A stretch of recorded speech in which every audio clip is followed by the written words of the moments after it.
Ponto de Vista. Apoio Grupo Mendes.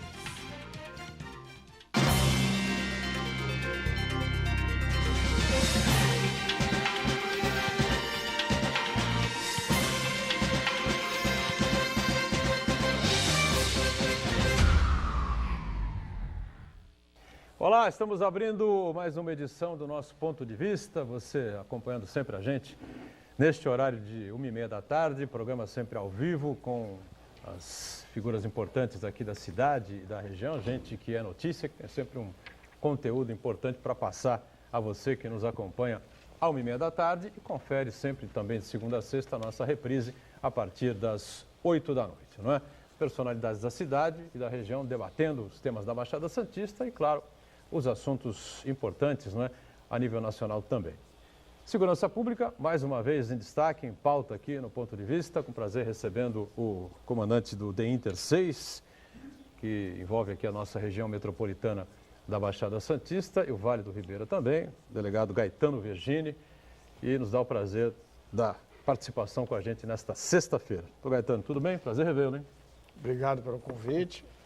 Estamos aí para conversar um pouco. Tá certo. Joaquim Fernandes, advogado, especialista na área criminal, também volta aqui ao Ponto de Vista. Nos dá o prazer, mais uma vez, estar na nossa mesa aqui lá na ponta. Tudo bem, Joaquim? Boa tarde, Boturão. Boa tarde, telespectadores. Boa tarde, doutor Gaetano. Um prazer. Acho que é a primeira vez que eu faço um programa com o doutor Gaetano, que eu conheço há muitos anos, um delegado extraordinário. Obrigado.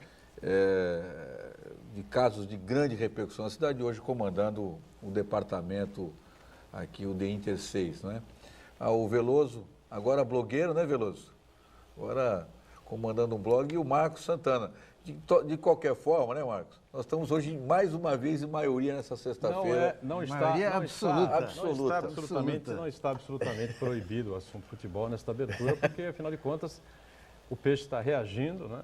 A olhos vistos, crescendo na competição, e logo, nas próximas 5, 6 rodadas, estaremos nos calcanhares do time da Marginal Sem Número lá em São Paulo, certo? Vamos avançando.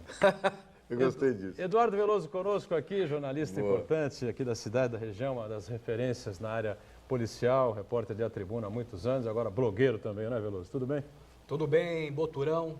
Satisfação em mais uma vez estar aqui no Ponto de Vista e hoje tendo como colegas aqui de bancada Dr. Gaetano Vergini e também o advogado, nosso colega, nosso amigo Joaquim Fernandes. Muito bem. E o Marcos Santana lá na ponta acompanhando as nossas transmissões pelas redes sociais e a sua participação aqui com a gente e o que anda acontecendo por aí de repente. Hoje é sexta-feira, fica mais calmo, o clima, enfim, né? Acho que não há nenhuma bomba a estourar, o Congresso entrou em recesso e a decisão do julgamento, da votação, da aceitação ou não da denúncia contra o presidente Temer ficou para 2 de agosto, a contragosto, não é? Do governo. Não, Santana, tudo bem por aí? Tudo bem. Butrão, eu quero aproveitar a minha participação inicial para cumprimentar o Eduardo Veloso pelo lançamento do site dele, VADNews. É um site especializado em notícias jurídicas, notícias relacionadas à segurança.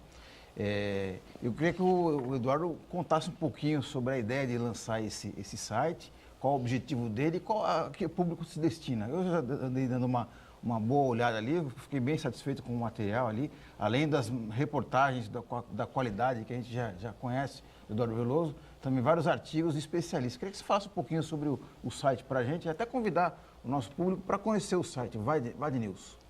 vadnews.com.br,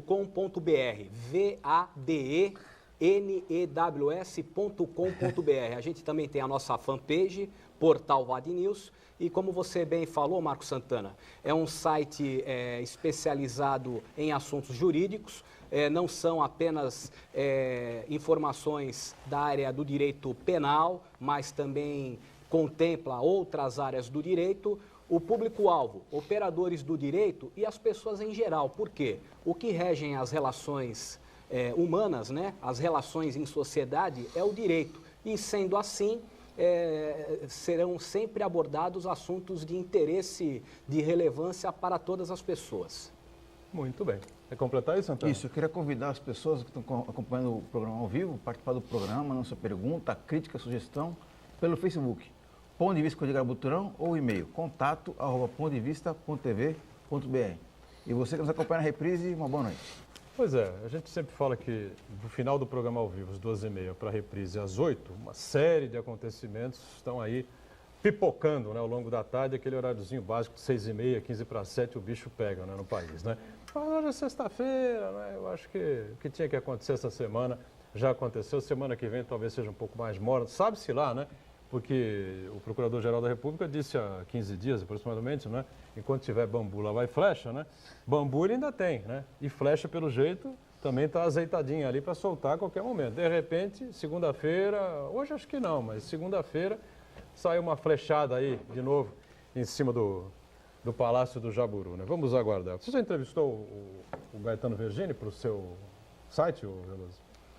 Pelo site ainda não, mas em breve Então, é o seguinte, faremos eu vou uma fazer uma entrevista. honraria, uma homenagem a você. Não é? Você inicia aqui a nossa conversa com o comandante da Polícia Civil na região. Bom, delegado Gaetano Vergini, depois de mais de 2 décadas, temos uma pessoa da região, uma pessoa de Santos, comandando o departamento de Inter 6, o que é muito importante, porque sem demérito aos que passaram pela cadeira ora ocupada pelo Dr. Gaetano, é importante que seja uma pessoa com um profundo conhecimento da região. E esse conhecimento o delegado Gaetano Vergini tem. E, doutor Gaetano, qual a principal carência hoje em dia que o senhor vislumbra na Polícia Civil, não só da região, como do estado de São Paulo? Bom, carências nós sempre tivemos, né? Às vezes eu comento com alguns policiais que não é nesse momento só, né? Quando eu entrei na polícia, eu tenho 39 anos de serviço, nós já tínhamos carências. Então, durante todo esse período, nós tivemos fases onde tivemos mais recursos e menos recursos. Depende muito da arrecadação do governo, né? Hoje, nós temos uma carência de pessoas, né? De policiais também. Porque ficamos um período sem concurso, muitos estão aposentando, alguns estão aposentando com medo de uma reforma da Previdência. Então, aqueles que têm condições de aposentar estão ingressando com a aposentadoria. Nós temos quase 1.800 pedidos de aposentadorias até recentemente, não na nossa região, digo na Polícia do Estado, né? E realmente para a gente é complicado, né? Porque as ocorrências aumentaram e o número de policiais é menor do que tem. E nós temos uma geração também de policiais que estão com a idade avançada, que estão ainda trabalhando, aqueles que gostam de trabalhar, querem continuar trabalhando e continuam exercendo. Você conhece muitos, né?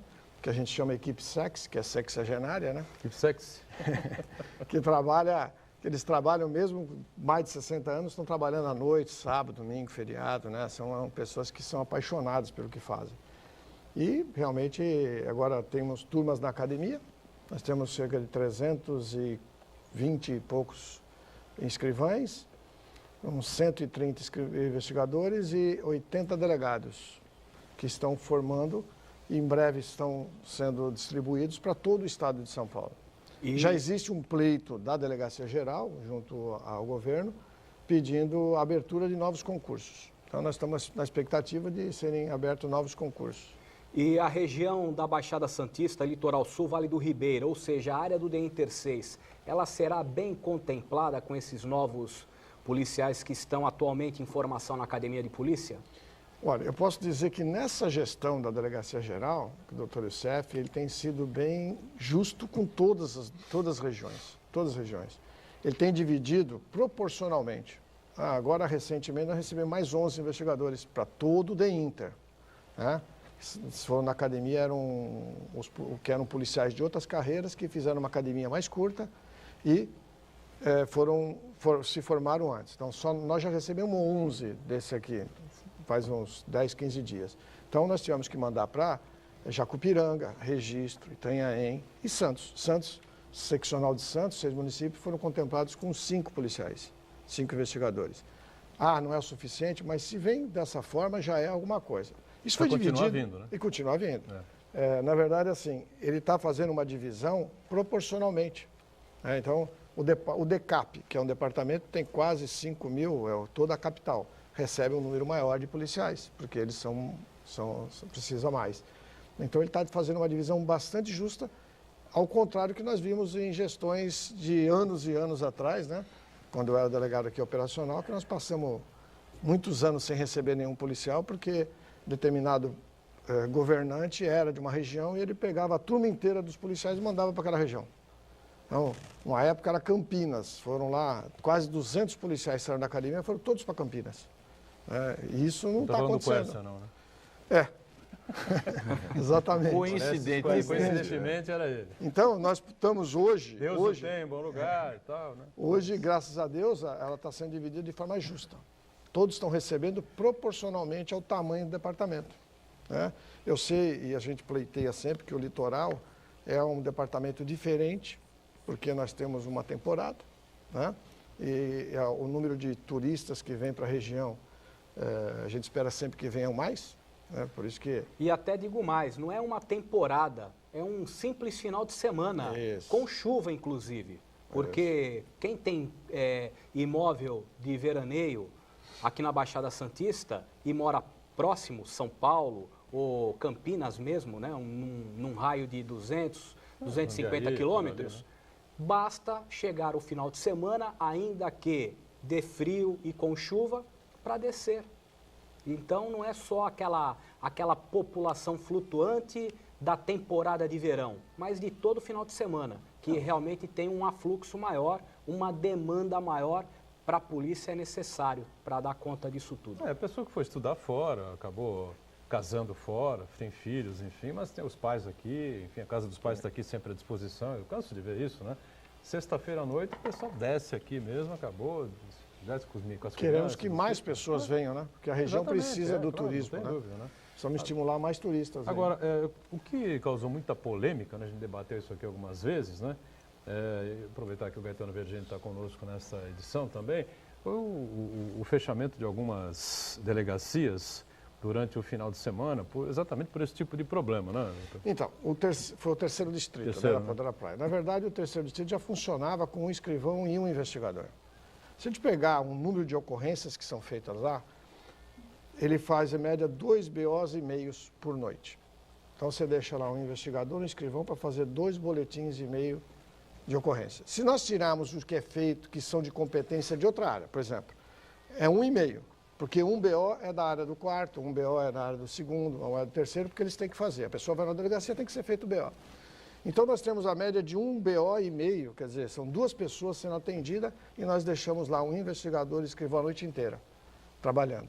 Então, para a gente otimizar isso, na realidade, é otimizar os recursos que nós temos. Esses policiais foram deslocados para a Central de Polícia Judiciária, que é a CPJ no centro, para melhorar, para ter mais gente para fazer o atendimento. Nós temos uma carência, que eu estava falando, e principalmente de escrivães, né? Que é aquele funcionário, aquele policial que geralmente faz o registro do boletim de ocorrência. Hoje nós estamos trabalhando com os policiais que não são escrivães também para que eles se conscientizem na necessidade, que não são obrigados de fazer boletim de ocorrência. O que é preciso para um cidadão ser escrivão? Concurso público. Concurso público, né? O curso superior, ele tem que ter um curso superior, ele faz um concurso público. Ninguém atua na polícia sem ser concursado. Existem nas cidades do interior. Essa é uma pergunta do Luiz Leite. Ele pergunta se há alguma previsão de concurso público para investigadores, escrivães e outros cargos na Polícia Civil. Então, tem um pedido oficial da Delegacia Geral para preencher todos os cargos que nós precisamos, mais ou menos em torno de 11 mil. Né? No Estado? No Estado. Precisa já ter um pedido. Lógico que é humanamente impossível você falar, vamos preencher 11 mil de um dia para o outro. Não é possível. Tem que haver um concurso e formação desses policiais. Porque o policial, quando faz um concurso, ele vai para a academia, ele fica de 3 a 4 meses estudando o dia inteiro, faz um estágio, aí depois ele vai trabalhar. Aí ele entra no estágio probatório de 3 anos. Ele faz um estágio assim de cerca de 15 dias, numa delegacia para aprender o funcionamento, e ele vai trabalhar. Então não é uma coisa simples, olha, fiz o concurso, dia seguinte o cara está trabalhando. Não, ele tem que fazer o concurso, que não é só também o escrito. Ele tem o escrito, ele tem o oral, ele tem o físico, ele tem o psicológico e tem a academia de polícia. Então não é fácil você contratar policiais e colocar já para trabalhar. Né? Isso não é uma coisa simples. Então nós precisamos o quê? Quando falando do terceiro distrito, Realmente, lógico, as pessoas têm uma imagem, uma ideia de que o distrito aberto ele causa segurança. Não causa segurança, não dá segurança. O distrito aberto registra o boletim de ocorrência.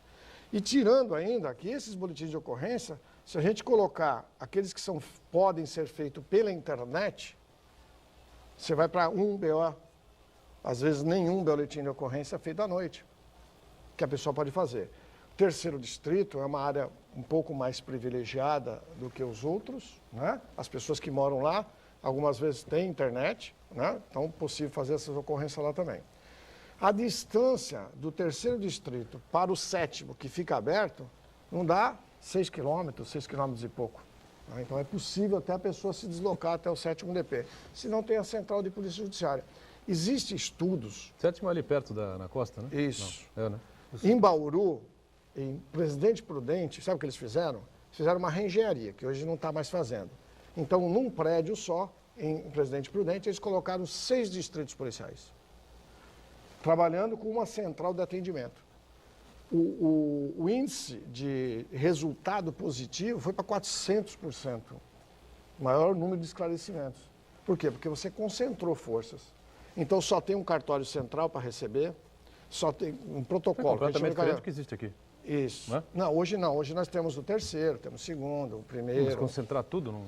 Concentrou tudo um só. Presidente Prudente e Bauru. Então, funciona completamente diferente completamente do que nós estamos diferente. acostumados. Isso. Né? Tem o primeiro distrito, então as ocorrências que são da área do primeiro distrito, eles vão lá no Central, faz e é encaminhado para essa área. E assim sucessivamente. E tem uma troca de informações muito rápida. As centrais de polícia, inclusive, é tradição da polícia. No passado, o Palácio da Polícia era uma central de polícia. Depois que foram abrindo os distritos. Houve uma política nesse período desses governos, que em São Paulo, nós tínhamos 51 distritos, eles aumentaram, queriam fazer 100 distritos, com os mesmos número de policiais que existiam. Então, se aumentou o número de unidades, mas não se previu a contratação de pessoas. Aí o que você fez? Você dividiu. É aquela velha história, nem 8 nem 80. Eu acho que uma cidade como Santos ter uma única central para absorver toda a demanda é muito pouco. Mas também com vários distritos? Mas também é uma falácia, é um estelionato para o povo o governo ficar fazendo distrito em tudo quanto é bairro e não dotá-lo de equipamento, material humano. Nesta semana, o governador do estado inaugurou o segundo DP de Pindamonhangaba. Não tem gente para trabalhar lá. Está todo mundo reclamando. Como não? Não tem gente para trabalhar. Mas inaugurou sem Não, como? inaugurou, mas aí... Sem efetivo? Tira um do primeiro, tira outro da delegacia, e aí você descobre um santo para cobrir outro. Então não adianta. Eu só queria entender o seguinte. É claro que a explicação administrativa que o doutor Gaetano dá, obviamente, ele tem os dados e as informações na mão, os quais são capazes de dizer o seguinte: olha, eu não posso deixar um distrito aberto à noite, porque 2 BOs são feitos e eu estou sacrificando 2 servidores públicos à noite que eles poderiam estar 3 dias depois. Então eu tenho 3 dias sem trabalhar. Eu tenho que fazer uma escala de plantão noturno, etc, etc, etc. O que eu pergunto para o doutor Gaetano é o seguinte: doutor Gaetano, mas tratando-se de um distrito importante, como é o terceiro distrito policial, numa região importante, atende uma parte do CAIS, principalmente, né? Talvez a grande importância econômica naquele distrito. Eu tendo, por exemplo, o segundo distrito que também não trabalha à noite. O quarto distrito policial que também não funciona à noite. Há muitos anos. Né? Não é na sua gestão, óbvio. Há muitos anos. Eu não teria aí um sacrifício da população em detrimento das questões administrativas da Aparentemente Polícia Civil? parece, mas vamos pensar o seguinte: o que a sociedade quer? É prevenção. A Polícia Militar tem feito um bom trabalho. Inclusive aqui nós somos bastante parceiros, né? O Coronel Rogério que está aí, o Coronel Ricardo que estava antes, nós temos uma parceria muito grande. O que a população precisa de imediato é a Polícia Militar, que faz esse atendimento.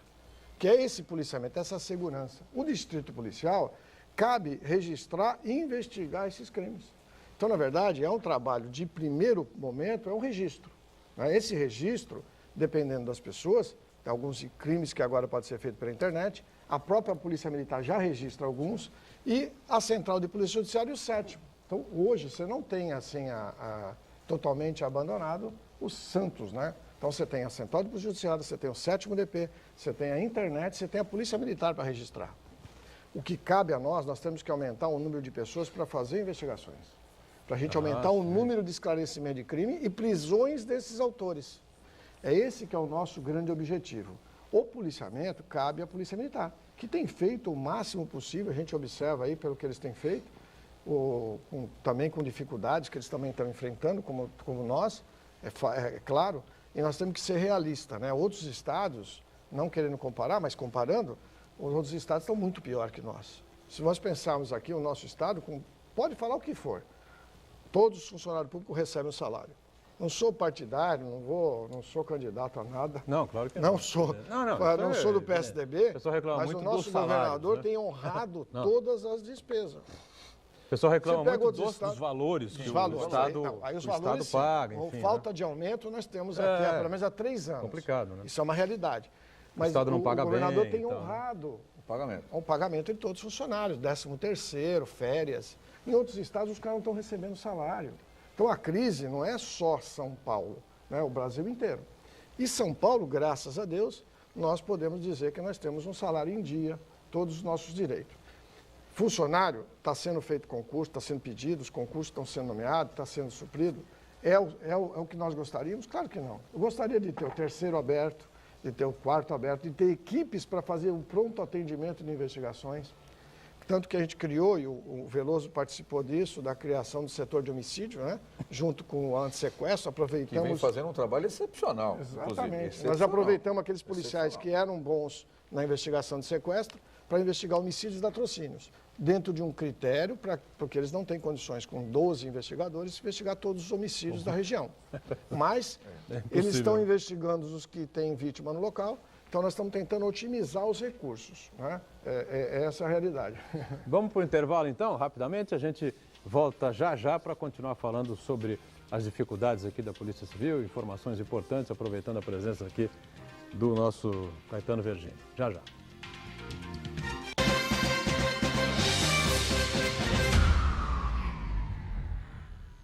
Existe um lugar em Santos onde você encontra os empreendimentos mais fascinantes da região. Um lugar amplo, aconchegante, feito para oferecer o melhor atendimento para você. Um lugar que reúne as melhores opções residenciais e comerciais nos bairros mais nobres de Santos. Um lugar que a gente nem precisava dizer, porque você já sabe. Central de Vendas Grupo Mendes, Rua Guaiaó 55, Aparecida. Venha fechar um bom negócio para abrir as portas do seu novo lugar.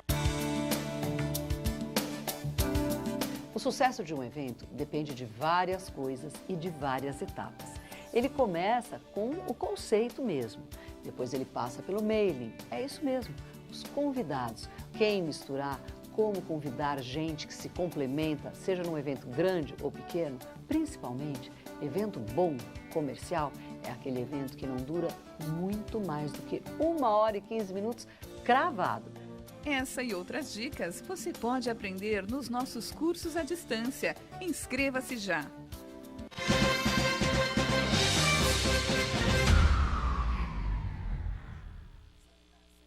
Muito bem, vamos com a sequência aqui do nosso ponto de vista, aproveitando a participação do delegado Gaetano Vergini, que comanda o DE Inter 6, né, envolvendo aqui a Baixada Santista e o Vale do Ribeiro, Joaquim Fernandes conosco, também o nosso Eduardo Veloso, repórter policial de tanto tempo no jornal A Tribuna, e o Marco Santana lá na ponta, que tem já uma participação e um questionamento. Gostaria de fazer uma pergunta minha. Doutor Gaetano, essa semana a consultoria Urban System divulgou um levantamento, uma pesquisa que ela fez coletando dados de 70 cidades do Brasil e concluiu que Santos é a 10ª cidade mais segura do Brasil, né? Aparentemente parece ser uma boa notícia, né? Mas aí o cidadão comum vai pensar assim, poxa, se Santos está assim, imagina as demais cidades, é o fim do mundo então, né? E a gente também pensa nesse resultado e lembra das subnotificações de crimes, quer dizer, as pessoas que são vítimas de crime procuram a autoridade policial e aí por um motivo ou outro, demora e tal, acaba não registrando, isso aí acaba não engrossando as estatísticas e não acaba refletindo a situação real da segurança pública, né? Então, eu queria saber do senhor o seguinte, que eu gostaria que o senhor analisasse esses casos. Né, então, vamos falar de sensação de segurança. Isso, e outra coisa, eu gostaria de saber do senhor se o senhor tem um levantamento do índice de resolução de crimes contra o patrimônio aqui na nossa região. Então, vamos primeiro falar sobre sensação de segurança. O que as pessoas se sentem inseguras? Por qual crime que atormenta a população? Se chama roubo, não é isso? Assalto, que todo mundo fala. O roubo é o crime que mais se popularizou, que aterroriza todo mundo. Nós temos um alto índice de esclarecimento de homicídios e latrocínios. Então, nós temos uma média de 70% dos nossos homicídios e latrocínios no DI-Inter 6 são esclarecidos. Roubo, o crime depende mais da vítima do que da gente, ou da testemunha. Por quê? Os roubos que aconteceram em imigrantes, os roubos que acontecem em outros lugares, para você provar que a pessoa praticou o roubo, você precisa essencialmente do reconhecimento, ou de uma imagem, uma filmagem. Mesmo que eu encontre essa caneca com o autor do roubo, eu não consigo provar que ele é autor do roubo se eu não tiver uma testemunha ou uma vítima. Quando a gente fala de cidadania, o que nós precisamos que a população entenda é o seguinte: cidadania é participação. Participação no quê? Eu notificar o crime, né? Eu reconhecer o autor do crime e fazer com que ele cumpra essa pena, certo? Nós não temos isso. A maioria das pessoas não querem reconhecer. As pessoas querem simplesmente isso. Olha, eu fui roubado, viu? Você precisa tomar providência, vira as costas, quer ir embora. Não é simples assim, porque a legislação não permite. Quando nós conseguimos provar que o pessoal é autor de roubo e o juiz, o promotor, consegue a condenação, ele vai cumprir um sexto da pena. Então, se ele pega, fazendo aqui simplesmente 5 anos e 4 meses, em 9 meses ele está na rua. 9 meses? 9 meses. Então, ele não sente a punição. Então, fica para nós, para a polícia, essa imagem assim: a polícia não consegue resolver o caso. Eu não consigo resolver mesmo se eu não tenho testemunha, se eu não tenho vítima para dizer que foi roubada e que reconhece o autor. Então, é fácil culpar a polícia por isso. Por quê? Porque a polícia não resolveu. Mas eu não tenho essa participação. Eu, cidadão, eu tenho que chegar lá: olha, eu quero fazer o boletim de ocorrência. Quando eu mostrar álbum fotográfico, eu me esforço em reconhecer, porque nós precisamos tomar cuidado, porque nós temos vítimas que reconhecem pessoas erradas. Nós temos pessoas que são reconhecidas sem ter praticado o crime. Então, cabe a nós não só a testemunha, a vítima dizer que ele é autor, mas também provar que ele não é ou não. Nós não vamos dizer, só porque ele reconheceu, ele é autor. Não. Quais as circunstâncias? Onde é que ele estava? Onde é que ele não estava? O material apreendido. Eu vou aproveitar, Veloso, para lhe perguntar uma coisa. Aproveitar a pergunta do Marcos, a pergunta é uma parte da sua resposta. Existe algum trabalho, Polícia Civil, Polícia Militar e a Ecovias, quanto às questões de roubos, homicídios, latrocínios ocorridos na rodovia dos imigrantes, na Che? Na rodovia, tem primeiro que a Polícia Rodoviária que tem que fazer esse policiamento. Nós montamos logo depois daquele latrocínio do rapaz que foi morto, que nós esclarecemos o crime, e a imprensa às vezes fala do crime de latrocínio, mas não diz que ele foi esclarecido. Então isso acaba criando uma sensação de insegurança maior ainda, porque uma coisa é você falar que ocorreu o crime, mas quantos foram esclarecidos? Que nem você está me perguntando, os índices. Então, ocorreu o latrocínio, mas a polícia esclareceu. É o limite que a gente vai chegar. Nós montamos uma equipe lá em Cubatão só para investigar roubo na rodovia. Nós temos lá fotos de autores que sabem, os policiais, que são autores dos roubos. Mas não tem ninguém que queira reconhecer. Quando você chama uma vítima, uma testemunha, não vi, eu estava nervoso, estava muito escuro. Muitas vezes é verdade, ela não tem condições de reconhecer. Outras vezes não, a pessoa tem medo. Por quê? Porque nós incutimos na nossa sociedade que o assaltante, o roubador, é um criminoso igual de filme americano. Você pega um filme americano, o assassino persegue a vítima, a testemunha, em todos os lados. A pessoa vai viajar, vai para o Caribe, se esconde e o assassino está perseguindo. Também? A pessoa acha que vai ser... Nosso criminoso é imediatista, ele é capitalista e ele quer roubar e partir para outra. Ele não fica perseguindo ninguém. Ele não vai saber, olha, se eu moro em tal local, eu vou te procurar e vai procurar a pessoa. Não existe isso. Graças a Deus, o nosso criminoso, ele não é assim. Então, ele praticou um roubo aqui, Se ele não foi preso, ele vai praticar outro roubo lá. O que tem que se questionar das pessoas é dizer o seguinte: quem será a próxima vítima? Ela vai sair viva ou morta de um roubo? Então, eu saí vivo dessa vez. Eu não reconheço esse autor. Amanhã você pode ser vítima de um roubo e ser morto. Então, nós temos que trabalhar ao contrário. Eu tenho que trabalhar a cidadania das pessoas, as pessoas dizem, não, eu fui vítima de roubo, ele foi efetivamente o autor. E a polícia cabe isso, discernir se ele está vendo a pessoa certa ou não. Porque eu já tive casos dele reconhecer a pessoa na fotografia, quando você faz o reconhecimento pessoal, ele não reconhece. Por quê? Porque o cara é mais baixo, o autor era mais alto, porque ele se parece, né? As pessoas mudam. Então, nós temos que ter esse discernimento. Então, cabe à polícia não só ao que a pessoa aponta, também investigar. Então, parece simples uma investigação, mas o cara roubou, vamos prendê-lo. Justiça rápida não é justiça. Né? Então, o número de esclarecimento de roubo é baixo, mas é em consequência da falta de colaboração do cidadão. Mas homicídio é mais fácil. Por que é mais fácil? Porque muitas vezes você tem a motivação do crime, você consegue fazer prova por outros caminhos. A vítima já morreu, você consegue fazer prova de outros caminhos. Aí você consegue, pela motivação, chegar na autoria do crime. Aí você tem um índice alto de esclarecimento de homicídios. O roubo não. O roubo você defende essencialmente da vítima ou da testemunha. Ou da imagem, numa filmagem. Só para pegar esse gancho, a 10ª cidade mais segura do país, né? Isso significa que Santos é uma cidade boa para se morar, boa para se viver, Santos está bem, ou é o país que está realmente muito mal? Nós estamos bem aqui. Se a gente falar em Santos, desculpa, eu gosto quando o Boturão, ele tira assim do... Não. É uma acidez que eu gosto. Eu gosto dessa acidez. Não. Assim, nós estamos aqui com um profissional que todos nós admiramos. É legal. Não precisamos ficar aqui dourando a pílula do Gaetano Virgínio. Está diante de profissionais, pessoas, nós somos todos sérios, temos uma carreira, né? E foi nos informado por um Instituto Sério, né, Santana? Isso. Que a cidade de Santos é a 10ª cidade mais segura do país. Isso é ótimo.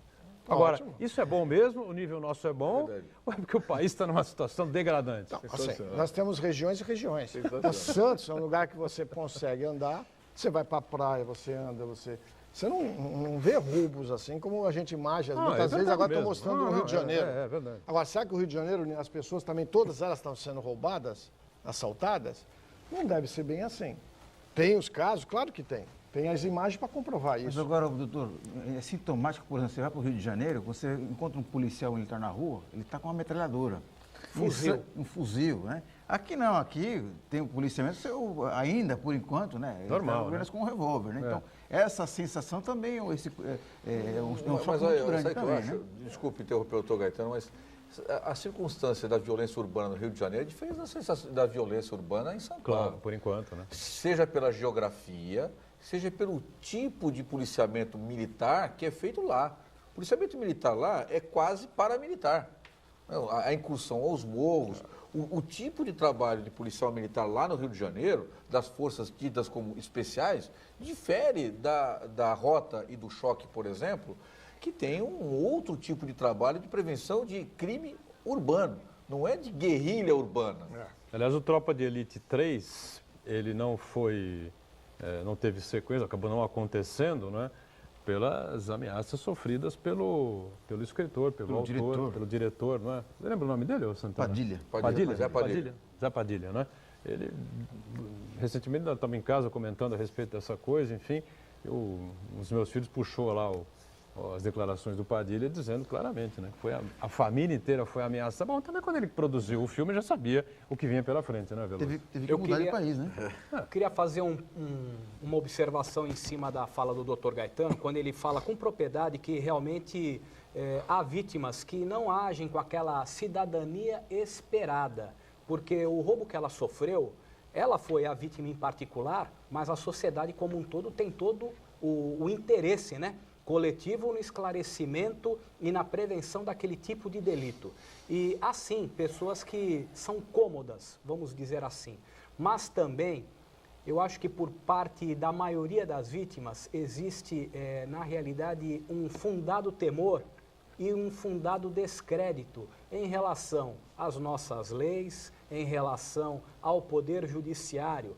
Por quê? Um roubo que é imputado a alguém que venha a ser condenado, e essa pessoa é primário, 5 anos e 4 meses, vai cumprir 1 ano só de regime fechado, já vai progredir para o semiaberto, mais um sexto vai para o aberto. Se for uma tentativa de roubo, 6, 7 meses está na rua.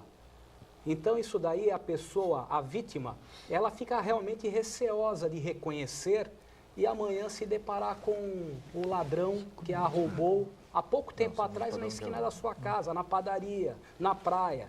Outro detalhe também, o crime de receptação é um crime que fomenta o furto e o roubo. E é um crime afiançável. O que vale dizer, se eu adquiro na Feira do Rolo um veículo que foi tomado de assalto de alguém que foi morto durante esse assalto. Está manchado de sangue. Está manchado de sangue o veículo. Se eu sou surpreendido, sentado dirigindo esse carro, sou levado para a delegacia de polícia, sou autuado em flagrante e vou pagar uma fiança, muitas das vezes de um salário mínimo, e vou responder pelo delito em liberdade. E se condenado for, já cumpro a minha pena já desde o início no regime aberto. seja, e é o crime de receptação que fomenta o roubo. Então tinha que ter um endurecimento da legislação penal, principalmente no crime de receptação, que acaba sendo a mola propulsora de furtos e roubos. Veloso, veja bem. Eu concordo com o que você falou, com o que o doutor Gaetano falou principalmente também, mas nós temos que colocar um outro grão de sal aí no problema. A gestão do doutor Gaetano, ela otimizou algumas coisas que eu achei relevantíssimas, doutor. Principalmente os distritos verificarem crimes de roubo, ligar para a vítima, não é isso? É uma orientação que partiu do senhor. Retrato falado. Não é isso? Como é que está, o que aconteceu, complementar informações. Mas o que eu vejo muitas vezes é que a vítima, afora ela não querer ou não poder fazer o reconhecimento, ela também, eu tenho a impressão que às vezes a vítima não acredita na polícia. Ela acha que é a subnotificação que o Marco fala. Não vai dar em nada. Ela fala, eu vou lá, vou ficar 2 horas esperando para ser atendido, ninguém nem vai saber quem foi que me roubou. Então há um vácuo aí de credibilidade, às vezes, da população em relação ao resultado. Mas a falta da cidadania. Posso responder rápido? A pessoa que tem cidadania vai, faz, e se foi mal atendida, verdade, é o seguinte, faz um barraco monumental, vai chamar pessoas para ajudarem, vai denunciar, vai atrás do Gaetano Virgínio, vai, não é verdade? Ouvidoria. Na ouvidoria da polícia, vai, assim, sabe? Todo qualquer órgão Infelizmente, se não temos mexe isso aqui, quando né? existe a cobrança. Então o cidadão tem que aprender a cobrar, fazer valer o seu direito. É o exemplo. Outro dia eu estava ligando para o cartão de crédito com um problema de um clonagem. 2 vezes me clonaram o cartão. Eu liguei para o banco, sem dizer o banco, para não, né? Eu liguei, coloquei todas as minhas informações, passei, daqui a pouco vem a voz eletrônica. O sistema está fora do ar, o senhor ligue mais tarde. Ponto, desligou o telefone. Eu pago, eu uso o cartão do lucro e simplesmente está fora do ar. Vai um boletim de ocorrência ficar fora lá na delegacia, o RDO. É um caos, todo mundo reclama, fala um monte de coisa. Então, eu acho o seguinte, quando eu me sinto o direito que eu brigo com uma operadora de telefonia, eu vou lá no Anatel, faço a reclamação, resolve ou não resolve, vou lá procurar meus direitos. O cidadão que é vítima de roubo, ele precisa fazer isso. E o Veloso falou com propriedade, tem que aumentar a pena, tem que endurecer a receptação, o roubo. Sim. Que a hora que nós tivermos um nível de roubo tolerável, vamos dizer assim, porque a gente não vai acabar com o crime de roubo, como a gente não acaba com o crime, a gente torna... Minimiza, nós vamos ter uma sociedade mais segura. Por que as pessoas vão para os outros países, Europa, Estados Unidos, e se fala, pô, ela está me sentindo seguro. Pô, lá eu estava andando tranquilo, com sacola na mão, celular na mão. Por quê? Porque não tem roubo. É muito raro ter um roubo. O que tem muitas vezes lá é o furto. Na Europa, se você deixar sacola assim no hotel da escola, isso já era, já perde. Porque tem muito furto. Mas roubo não tem. Então as pessoas se sentem seguras porque não tem um roubo. Então o trabalho que tem que ser feito para a gente ter uma sociedade mais segura é combater o roubo, a receptação, porque ela estimula o roubo, mas o roubo é o foco principal. A receptação é uma coisa cultural, claro, daria para fazer uma campanha importante em cima da população e deixar claro que aquele celular, smartphone, seja lá o que for, que ele está pagando R$250, alguma coisa que vale 3.000, 3.500, sei lá, né? Pode ter vir manchado de sangue, pode ter sido resultado de um roubo, seguido de morte, sei lá, né? O que pode acontecer. Muito. As pessoas não medem essa. Às vezes o cara tem um carro, uma moto, aí ele sofre uma queda, aí em vez de ele comprar na loja que paga a nota fiscal, ele quer comprar num lugar que não sabe de onde veio a procedência. Ele está economizando, só que ele está estimulando algum dia ele ser vítima de um roubo. Né? Por quê? Porque os caras vão ter que alimentar esse mercado clandestino.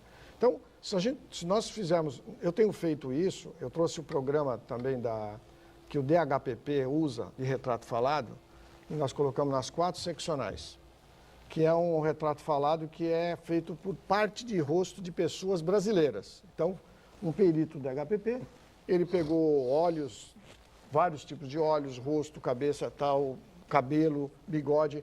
E aí, com o programa, o que acontece? A pessoa chega lá, começa a descrever, o nosso funcionário vai montando, você daqui a pouco tem quase uma foto dele, né? Praticamente uma foto em pedaço, é um Frankenstein. Mas você consegue acabar, então você tem uma noção de quem é o autor. Então nós temos um retrato falado, nós temos um reconhecimento fotográfico, depois tem que fazer o pessoal, né? Então, isso foi um trabalho que ele estava falando, que eu tenho cobrado das unidades, é isso. Dar uma atenção maior no esclarecimento de roubo, né? Estimular a pessoa a esclarecer. A falta de credibilidade é um problema sério. As pessoas acabam criando, não acredito, não vai dar nada, porque as pessoas acham que nada dá nada no Brasil.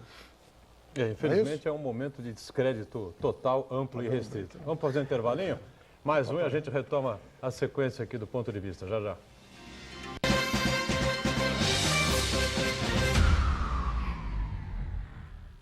Existe um lugar em Santos onde você encontra os empreendimentos mais fascinantes da região. Um lugar amplo, aconchegante, feito para oferecer o melhor atendimento para você. Um lugar que reúne as melhores opções residenciais e comerciais nos bairros mais nobres de Santos. Um lugar que a gente nem precisava dizer, porque você já sabe. Central de Vendas Grupo Mendes, Rua Guaiaó 55, Aparecida. Venha fechar um bom negócio para abrir as portas do seu novo lugar. Mais uma vez, a Universidade Santa Cecília teve seus cursos avaliados com a nota máxima do MEC. Arquitetura e Urbanismo, Ciências Contábeis, Direito, Engenharia de Computação, Engenharia de Produção e Pedagogia EAD receberam o conceito máximo 5. Além desses, outros rankings de qualidade, como o Guia do Estudante, também colocam os demais cursos da Unisanta entre os melhores do país.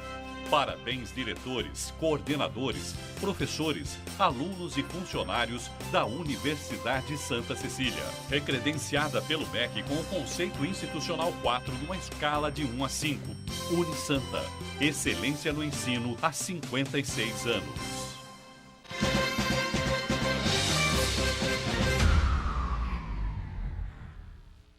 Muito bem, estamos de volta aqui na sequência do Ponto de Vista, conversando sobre segurança pública com o Dr. Gaetano Vergini, acompanhados aqui pelo Joaquim Fernandes, pelo Veloso, o Marcos Santana sempre com a gente aqui também, e o Veloso escreve hoje em A Tribuna uma reportagem sobre um crime cometido por engano, né? 2 marginais que saíram da cadeia pelo benefício do Dia das Mães. E tinham lá um problema com um funcionário de um posto de combustíveis em Itanhaém, um frentista, me parece também, né? E foram lá e deram um tiro no peito de um outro frentista. Não tinha nada a ver com a história. Morreu o rapaz, a vítima, Gilmar Luiz de Oliveira, 45 anos, né? 4 filhos, enfim, não é, Veloso? Situação realmente escabrosa, né? Uma coisa muito chata, e é um caso que entra naquele rol de casos, né? De 70% de casos patrimoniais, crimes patrimoniais solucionados, como bem destacou o doutor Gaetano Vergini. Mas o que chama a atenção nesse caso em especial é que os 2 criminosos, eles já cumpriam pena, estavam no Centro de Progressão Penitenciária de Mongaguá, que é uma unidade, a única da região de regime semiaberto, foram contemplados com a saída temporária do Dia das Mães e saíram, mas já saíram com a intenção de não retornar a unidade após a data comemorativa. E um deles, em especial, já tinha a intenção de acertar as contas com um funcionário de um posto que havia tido um tipo de desacerto com o irmão dele, né, dele detento. Só que ele acabou matando o funcionário errado. Não que se matasse o certo estaria correto, de forma alguma. E outro detalhe que chama a atenção é que antes mesmo da Delegacia de Investigações Gerais de Itanhaém esclarecer o caso essa bronca, né, como se diz no jargão policial, já estava rachada pelo PCC. O PCC soube desse crime, ficou indignado pela morte cometida em desfavor de um inocente, sequestrou os 2 criminosos, aí um deles assumiu integralmente o homicídio, eles libertaram o que foi inocentado e até agora o que admitiu sumiu. Sumiu. Só psicografando agora. Tribunal do Crime, né? É um caso clássico do Tribunal do Crime. A gente sabe que na Vila Esperança tem um cemitério clandestino, onde recentemente cerca de 10 ossadas foram lá localizadas, entre as quais a de um investigador de polícia, o policial Anderson, né, que infelizmente foi sequestrado e morto pela facção criminosa. Teve um delegado geral aqui, o nome não é delegado geral, né? O comandante do DEINTER, né? Diretor do DEINTER 6, enfim, né? Muito tempo atrás, né? Bem antes do Gaetano Vergine, uma figura extremamente simpática, né? Meio gorduchinho e tal, usava um bigode, aí ele pintava o bigode, era uma figuraça. De vez em quando a gente cruza com ele por aí e tal. É um cara, gente finíssima, enfim, está morando em Santos, enfim, a neta estuda, ele neto para lá, neto para cá e tal, encontra no supermercado. É um politizado, uma grande figura. Mas ele cismava de dizer o seguinte: não existe crime organizado na Baixada Santista, existem organizações criminosas. A gente fala, mas como?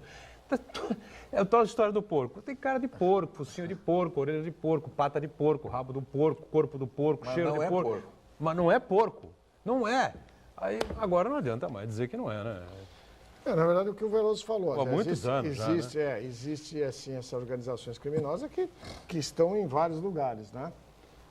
Alguns se intitulam também da organização criminosa, porque são, virou grife, né? do crime. Até para intimidar os outros. Então tem cara, às vezes, que quer fazer roubo e não tem nada a ver com nenhuma facção criminosa, mas ele diz que é para intimidar a vítima.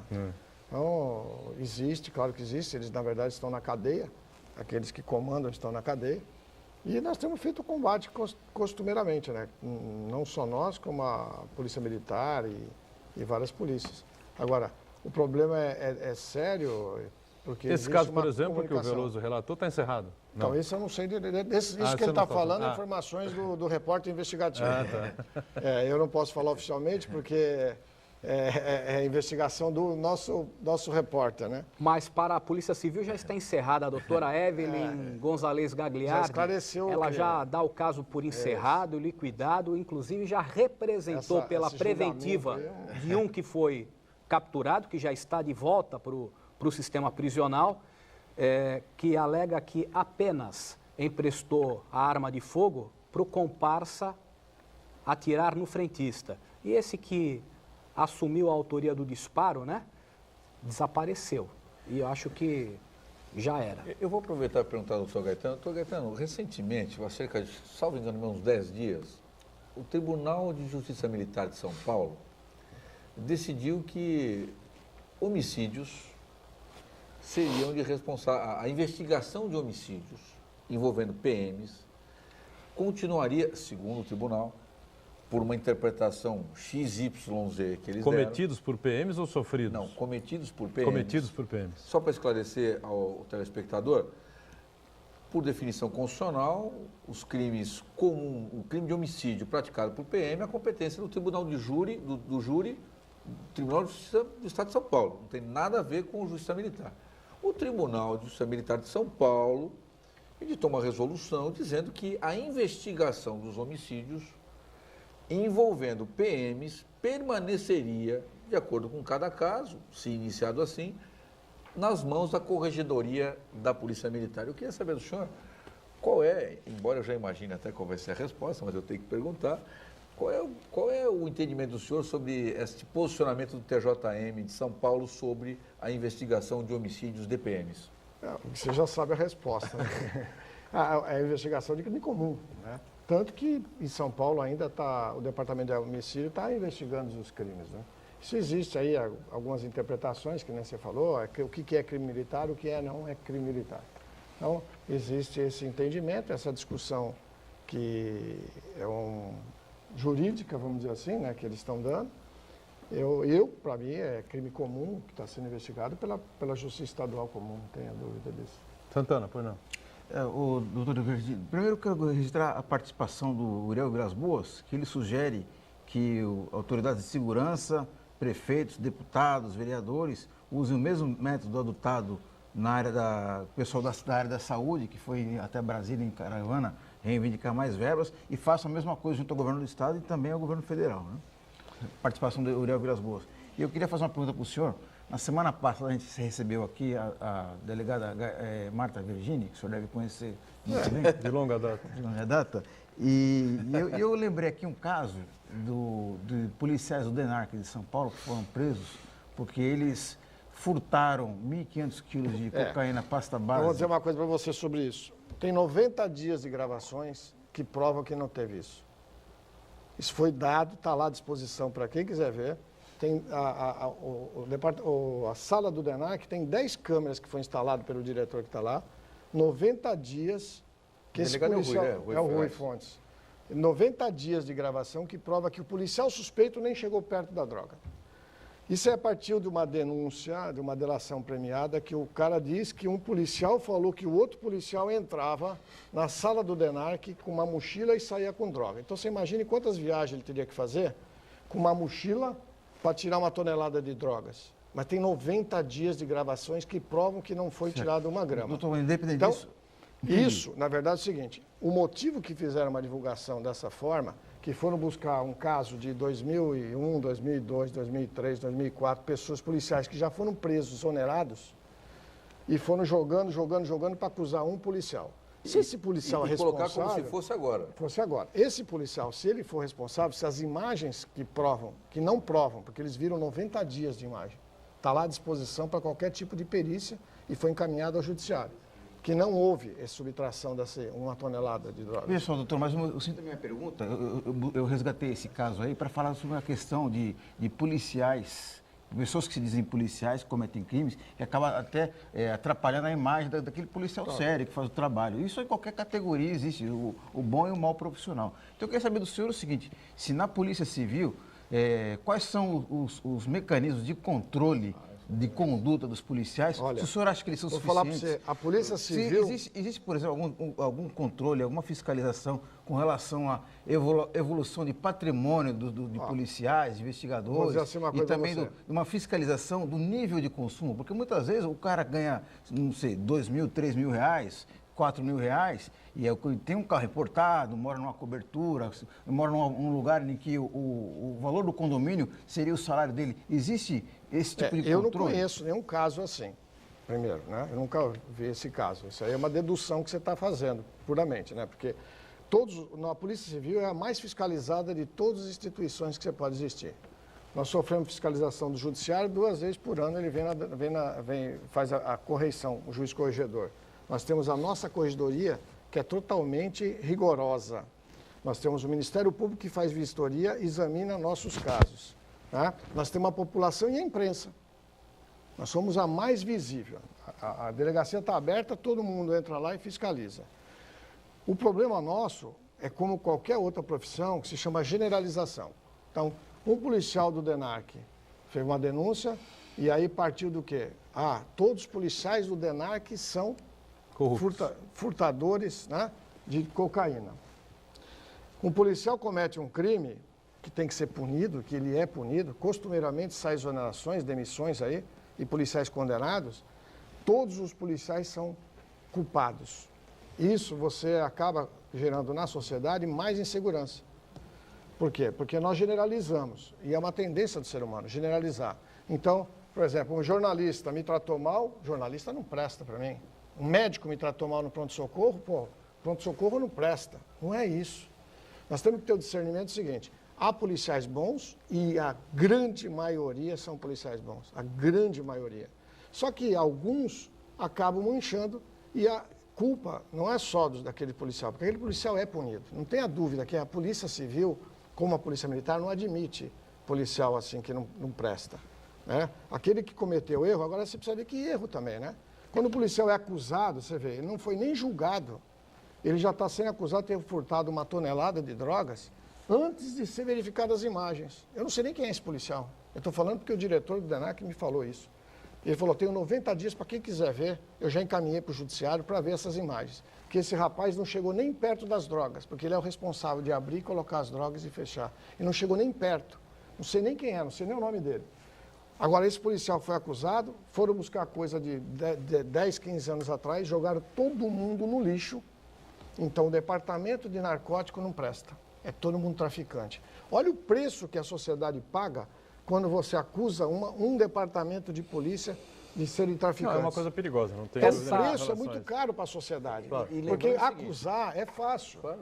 Achar defeito, telhado, todos nós temos. Se eu começar a falar aqui, um exemplo, não vou falar isso porque a imprensa, nós temos imprensas e imprensas, não é isso? Nós temos jornalistas e jornalistas. Imprensa que tem interesse só na mídia, só em vender anúncio para poder ter lucro e vender mais, não é isso? Tem mais ibope para vender. Tem outras que têm um viés político. Isso vai trazer algum Tem os resultado? sérios também. E tem os procuram fazer sérios. E tem os sérios. jornalismo Agora, propriamente dito. quando você mancha algum grupo assim, você joga no ventilador e todo mundo é acusado, você cria nos policiais um desânimo daquele fala, não vale a pena trabalhar para esse povo, porque eu não fiz nada e estou sendo acusado de não ter feito nada. Então, os policiais que trabalham num departamento desse têm que ficar se justificando para a família, pô, mas eu não tenho nada a ver com isso, eu trabalho no DENARC, mas eu não tenho nada a ver com isso. E tem que falar para o filho dele, para todo mundo, que meu pai não tem nada a ver com isso. Então, o preço é muito alto de se acusar uma pessoa e jogar desse jeito e o preço para a sociedade. Ah, não adianta ir no DENARC, não adianta ir lá. E acrescentar, deixa eu só acrescentar duas coisinhas. O diretor do DENARC, me corrija o doutor Gaetano se eu estiver falando uma besteira gigantesca, talvez seja das autoridades policiais hoje o cara que mais conheceu e conhece a estrutura do primeiro comando da capital. Isso. Porque foi ele que tocou as principais investigações envolvendo o PCC no estado de São Paulo com apoio do Ministério Público. Né? E a segunda questão... O promotor fazia a denúncia dentro da sala dele. Exatamente. Né? A segunda questão é de que, por exemplo, a Corregedoria, Marcos, que é... Você conhece bem. Que eu conheço bem, né? Porque eu defendo policiais. A Corregedoria é independente, não é subordinada ao diretor. Ao contrário. O doutor Gaetano pode deixar de ser diretor amanhã e o corregedor continua sendo o mesmo. Eu não sei nem o que eles fazem. Eu não queria deixar passar só uma outra questão aqui que está crescendo muito na cidade, surpreendendo muita gente, enfim, que são esses fechamentos contínuos de casas de prostituição aí, Canal 6, Campo Grande, enfim, várias setores da cidade. Nós até falamos várias vezes a respeito desse tema aqui, entendeu? Eu comentava com o Gaetano, mas o que está acontecendo, meu Deus do céu? Agora resolveram impedir que as moças pratiquem a sua atividade, meu Deus do céu. O jornal fica denunciando, instigando a polícia a ir lá fechar, enfim, né? E como eu fiz a crítica aqui 2 ou 3 vezes, fui extremamente irônico, até com o jornal que publicou. Mais para frente, aquela tribuna acabou publicando também, mas foi o Diário Litoral que começou com essa coisa aí, né? Eu até perguntei se o pessoal lá, tudo filho de Maria, entendeu? Talvez seja, não sei. Mas, para fechar aqui... Bom, o que acontece? Não é prioridade nossa esse tipo de coisa, mas vem uma denúncia, vem uma informação, vem uma reclamação, nós temos que tomar providência. Reportagem. Porque se não tomar providência, vão dizer que a polícia está envolvida. Esse é o grande problema. Você faz, você é tido algumas críticas porque deixaram o pessoal trabalhar, né, que algumas pessoas gostam de frequentar, e se você não faz, a polícia está envolvida, porque não fez. Então, não é fácil agradar, no trabalho policial, você agradar as pessoas, porque, na verdade, a função da polícia não é agradar ninguém, é tentar esclarecer a verdade e mostrar isso para o judiciário. Agora, como é que faz? Não há zoneamento. Né? Literalmente, né? Literalmente, oficialmente. Olha, aqui pode como ter... existia no passado. Ali, né? Não existe isso, não, né? Não existe. Então, na verdade, assim, eu o que é gostei perigoso...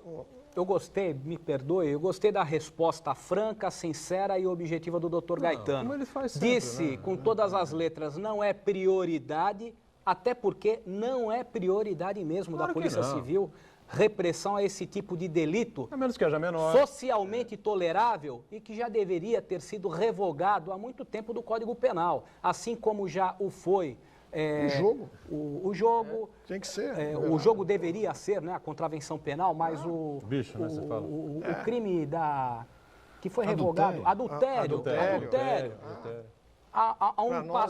num passado recente... A prostituição não é crime, né? O crime é você lucrar, lucrar com a exploração mas por outro lado, do sexo. a menina que lá está, ela conta com uma proteção, uma praticidade. Sabe o que eu acho? Então não vamos ver também uma situação aí dela na condição de vítima. Não, sabe o que eu Ela acho? está lá Só porque para quer. complementar o que você está Ponto final. falando, eu acho engraçado, uma campanha contra as casas de prostituição, mas você passa no centro da cidade, por exemplo, está cheio de travesti.